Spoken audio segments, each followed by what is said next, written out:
in the next 2 hours, you will see the brunt and the full force of Hurricane Matthew, to say the least. That shift in the track is roughly about 20 miles to the east. Good news, too, for anyone along the Atlantic coastline of the Florida Peninsula, because this could mean the difference between Cat 1 winds and Cat 4 strong Cat 3 winds. Here's the latest from the National Hurricane Center. Remember, we get updates every 3 hours or so, and this is the 2 a.m. update.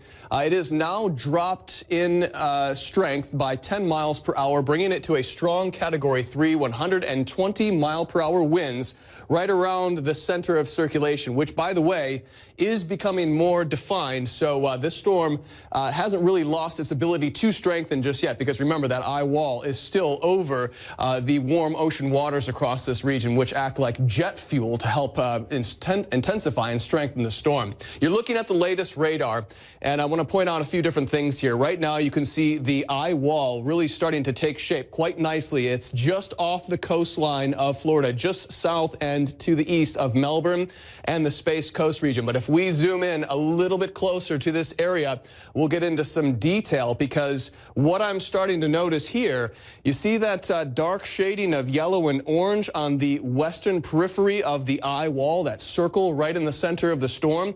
That's where I believe the strongest winds are located, and guess what?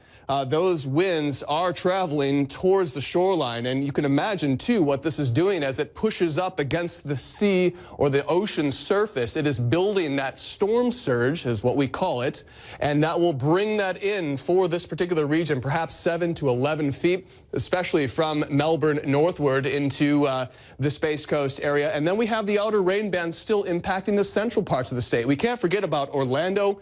Remember, Walt Disney World is closed at least through Friday because of the effects of this system. Where is it going from here? Well, let's time things out for you. We already have our tropical storm force, if not hurricane force winds, reaching the shoreline, Brevard County northward. There's our storm surge threat, 7 to 11 feet. This is current time, but let's go forward in time, because as this moves up and parallel with the Florida coastline, reaching the Georgia border, we'll still see hurricane force winds reaching St. Augustine, the Palm Coast, Daytona Beach. That's Friday evening.